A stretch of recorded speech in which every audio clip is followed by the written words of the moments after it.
लेने वाले इस वीडियो में ओवरव्यू जीआईटी का। तो इसमें सिर्फ मेनली जो जिससे केस आता है हमारा वही पढ़ाऊँगा। वो केस है अपना अल्सर वाला। जीआईटी में मेनली अल्सर ही आता है अपना केस। तो इसमें देखो अब है ना, अपर जीआई ब्लीड और लोअर जीआई ब्लीड का थोड़ा सा बताया जाता है। ये upper GI bleed, upper GI bleed बोले तो ये स्टोमक है, इसोफेगस, स्टोमक और ये डुओडेनम। अब डुओडेनम का या लिगामेंट ऑफ ट्रिची, एक लिगामेंट है जो कि है ना इसको डुओडेनम को ऊपर खींच के रखता है। तो है ना इस लिगामेंट से ऊपर ऊपर को हम बोलते हैं अपर जीआई, और इसको अपर जीआई बोलेंगे, अपर जीआईटी, और इसके नीचे वाले को लोअर जीआईटी। ठीक है। तो अपर जीआईटी में जो ब्लीडिंग होगा ना, तो उसमें हमें मेनली मेलेना देखने मिलेगा। मेलेना मतलब ब्लैक टारी फॉल स्मेलिंग फीसिस। मतलब इसके अंदर ब्लैक फीसिस आएगी, ब्लैक लेटरिन आएगी। क्योंकि इसमें क्या हुआ कि अपर जीआई में जब भी ब्लीडिंग होगी ना, यहाँ पे जैसे कि मान लो इसोफेगस के अंदर भी ब्लीडिंग हुई है, तो यहाँ स्टमक में आएगी। स्टमक का जो एसिड होगा ना उसे डाइजेस्ट कर देगा। तो उस डाइजेशन की वजह से है ना ये फॉल स्मेलिंग और ब्लैक कलर का हो जाएगा फीसिस। तो उस वजह से मेलेना हमें जनरली अपर जीआई में मिलता है। लोअर में भी मिल सकता है लेकिन मोर कॉमन अपर जीआई में है। तो मैं ना याद करके रखेंगे कि अपर जीआई में मेलेना। और जो लोअर जीआई होता है ना उसके अंदर मोस्ट कॉमन होता है हिमेटोकीजिया। हिमेटोकीजिया में क्या होता है, तो इस हिमेटोकीजिया का मतलब होता है fresh red bleeding on stool. मतलब लेटरिन के है ना ऊपर रेड कलर का ब्लीडिंग होगी। इसके अंदर फ्रेश रेड है, और इसके अंदर क्योंकि डाइजेशन हो गया है ब्लड का इसलिए टारी ब्लैक कलर का होगा। और ये पूरा स्टूल होगा ना, पूरी लेटरिन होगी पूरा ब्लैक है, और इसमें सिर्फ कवरिंग पे ब्लैकनेस आएगी। और अकेला अकेला ब्लीडिंग भी हो सकता है बिना स्टूल के भी। इसे बोलेंगे हीमेटोकीजिया। मतलब रेड रेड रेड ब्लीडिंग होगी, और ये मेलेना, इसके अंदर ब्लैक कलर की फीसिस आएगा। तो इसका हीमेटोकीजिया में रेड रेड ब्लड आएगा फ्रेश, और इसके अंदर डाइजेस्टिव ब्लैक ब्लड आएगा। और अब इनके एग्जांपल देख लेते हैं। इसमें देख लो, अगर अपर जीआई में क्या आता है, इसोफेगस आता है, स्टमक आता है, और अगर नेज़ल ब्लीडिंग भी है कोई, मान लो है ना किसी को नोज़ ब्लीड हुई है और वो नोज़ ब्लीड उसने उसने है ना उसका इसोफेगस में चली गई है, तो वो भी है ना नीचे आके और इसमें स्टमक में डाइजेशन हो सकता है उस ब्लड का भी। तो ये भी है ना अपर जीआई ब्लीड दे सकता है अपन को, मतलब डिफरेंशियल आ सकता है, एपिस्टैक्सिस जिसे बोलते हैं। ये डिफरेंशियल में डाल सकते हैं अपर जीआई के। उसका इसोफेगस रप्चर या फिर इसोफेगस टीयर, ये सबको हम डिफरेंशियल में डाल सकते हैं अपर जीआई के। उसके बाद में जीआई अल्सर हो गया, स्टमक अल्सर हो गया, उसके बाद में स्टमक मैलिग्नेंसी हो गया, और जो भी मतलब स्टमक के अंदर होता है वो सब कुछ। बाद में डुओडेनल अल्सर हो गया, वो भी इसका डिफरेंशियल है। ये सब कुछ अपर जीआई में आ जाएगा। बाद में लोअर जीआई में जो भी लोअर जीआई का कैंसर वगैरह हो गया, या फिर पॉलिप ब्लीड कर रहा है, या फिर कोई भी डायबिटिक ब्लीड कर रहा है, तो वो सब कुछ लोअर जीआई ब्लीडिंग के डिफरेंशियल में आ जाएगा। ठीक है। तो है ना हमें क्वेश्चन में मेलेना ढूंढना है, मेलेना मिल गया तो अपर जीआई ब्लीड है, ये इंपॉर्टेंट चीज़ है। और हिमेटोकीजिया लिखा हुआ मिल गया तो लोअर जीआई ब्लीड है। ऐसे करके अपन को याद रखना है। अब देखो पेप्टिक अल्सर डिजीज़ होते हैं ना, ये दो टाइप के होते हैं। एक तो होता है या तो गैस्ट्रिक, दूसरा होता है डुओडेनल। अब गैस्ट्रिक में क्या होता है, ये दोनों के दोनों हमें एपिगैस्ट्रिक पेन देते हैं। क्वेश्चन में लिखा होगा एपिगैस्ट्रिक पेन। और इसमें है ना डिफरेंस कैसे करते हैं हम, अगर हमने खाना खाया और खाना खाने की वजह से, खाना खाते हैं हम तो है ना पेट के अंदर स्टमक के अंदर एसिड रिलीज़ होता है, तो उस एसिड रिलीज़ होने की वजह से खाना खाते ही हमें पेन होगा, तो उसे कहेंगे हम गैस्ट्रिक अल्सर। क्योंकि गैस्ट्रिक के अंदर एसिड रिलीज़ होता है खाने के बाद। उसका ना 2 से 3 घंटे के बाद में वो है ना पेन है ना डुओडेनम में हुआ, खाना खाने के बाद में, खाना खाते समय नहीं, खाना खाने के बाद में हुआ तो वो डुओडेनल अल्सर हुआ। और ये जो डुओडेनल अल्सर का पेन होगा ना, ये खाना खाते समय कम होगा। ठीक है। खाना खाया पेन बढ़ा, गैस्ट्रिक अल्सर। खाना खाया पेन नहीं बढ़ा, डुओडेनल अल्सर। तो है ना ये खाना खाने से गैस्ट्रिक में पेन बढ़ेगा तो ये इंसान खाना कम खाएगा तो थिन होगा। और ये डुओडेनल अल्सर वाला इससे कंपेरेटिवली थोड़ा फैट होगा या फिर नॉर्मल वेट का होगा। अब कॉज देखते हैं हम अल्सर के। मोस्ट कॉमन कॉज हमें एच पाइलोरी और NSAID ये याद रखना है, ये हमारे केस में आता है। उसके अलावा मैलिग्नेंसी हो सकता है, बर्न की वजह से होते हैं, उन्हें हम कर्लिंग अल्सर बोलते हैं। और इंक्रीज्ड इंट्राक्रेनियल प्रेशर की वजह से होता है, उसे हम कुशिंग अल्सर बोलते हैं। और गैस्ट्रिनोमा ये कैंसर है, इसकी वजह से भी होता है, इससे एसिड ज़्यादा रिलीज़ होता है, इससे भी अल्सर हो जाता है। ये याद करने की ज़रूरत नहीं है, ये ज़्यादा इंपॉर्टेंट है। इनको हम डिफरेंशियल में डाल सकते हैं, नीचे वालों को इनको डिफरेंशियल डायग्नोसिस में डाल सकते हैं अगर क्वेश्चन पूछा गया तो। नहीं पूछा तो भी हम डाल सकते हैं, डिफरेंशियल अलग से टॉपिक बना के। अब देखो रिस्क देखें अल्सर का हम, तो एक तो स्मोकिंग हो गया, अल्कोहल हो गया, NSAID हो गया। तो है ना, अगर क्वेश्चन में पूछा गया है कुछ मैनेजमेंट की, ट्रीटमेंट के बाद का क्या मैनेजमेंट करेंगे, तो हम पेशेंट को स्मोकिंग, अल्कोहल, ये है ना रिड्यूस करने का बोलेंगे। और NSAID का मतलब वही देखेंगे कि उसे अगर ले रहा है तो NSAID की जगह पे कोई और अगर वो दवाई ले सकता है, कोई भी अगर पेन हो रहा है उसे, तो उस पेन के लिए कोई ऐसी दवाई जो कि NSAID ना हो वो ले ले, तो वो बेहतर रहेगा उसके लिए। और ट्रीटमेंट में मोस्ट इंपॉर्टेंट ट्रीटमेंट या PPI और हिस्टामिन रिसेप्टर एंटागोनिस्ट, ये दो इंपॉर्टेंट ट्रीटमेंट हमें याद रखना है। ये लगभग हर अल्सर में हम देंगे ही देंगे, कोई भी कॉज हो। इन या तो दोनों दो या फिर कोई एक।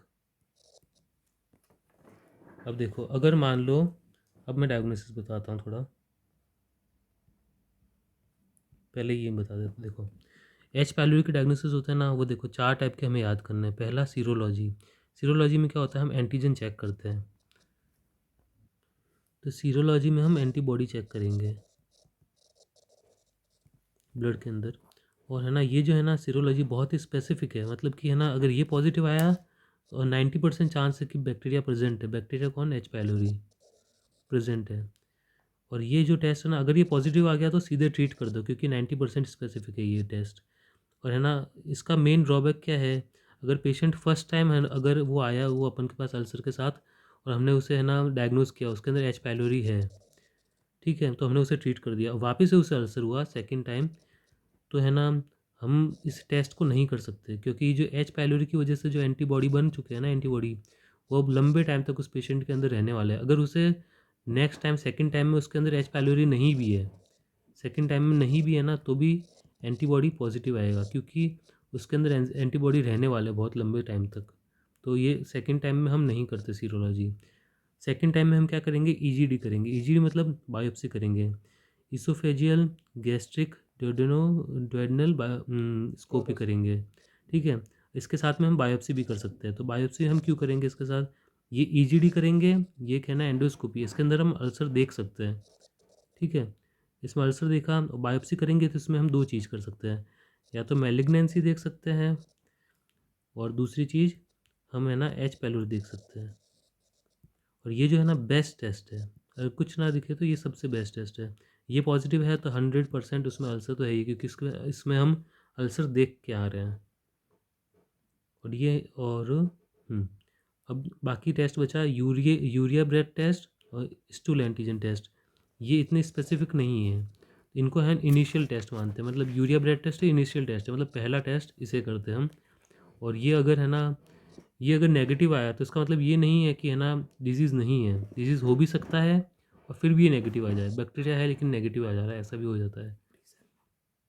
क्योंकि जैसे कि मान लो कोई पेशेंट है, ठीक है, अब वो PPI ले रहा है, मतलब प्रोटॉन पंप इनिबिटर ले रहा है, या फिर उसके अंदर ब्लीडिंग हो रही है, तो उसके अंदर है ना यूरिया ब्रेथ टेस्ट और स्टूल एंटीजन टेस्ट दोनों नेगेटिव आएगा, क्योंकि कुछ टाइम के लिए जो बैक्टीरिया है ना उनका इफेक्टिवनेस थोड़ा कम हो जाएगा, उस वजह से नेगेटिव आ जाएंगे, इसलिए इतने स्पेसिफिक नहीं है। तो इसको इनिशियल टेस्ट लेते हैं, इनको ये बेस्ट टेस्ट नहीं है, बेस्ट EGD है।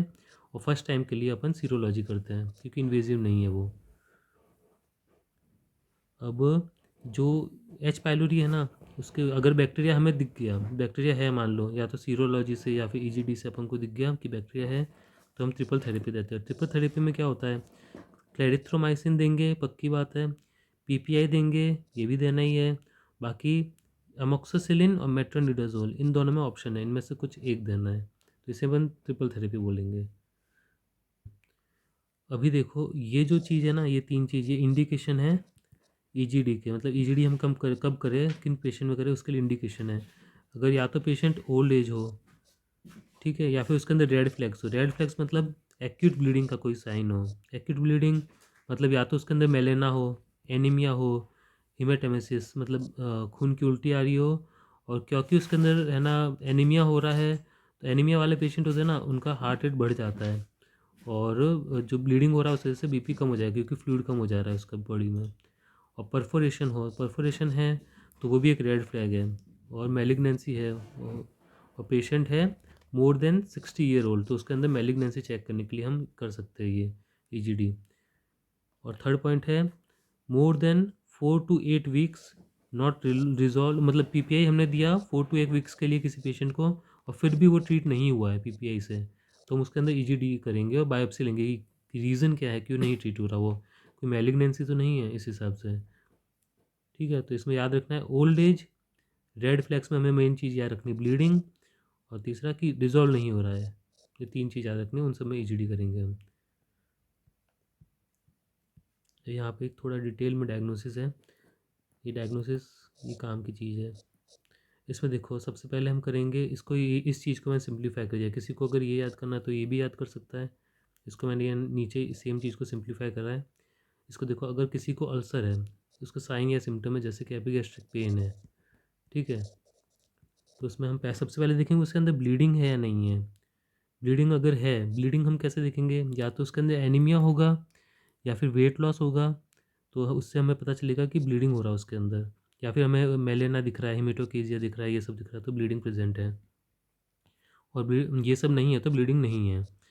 तो ब्लीडिंग नहीं है तो हम क्या करेंगे, उससे पूछेंगे क्या तुम्हें, अब 2 कॉज होते हैं ना अल्सर के, या तो NSAID है मोस्ट कॉमन कॉज, या फिर H पाइलोरी है।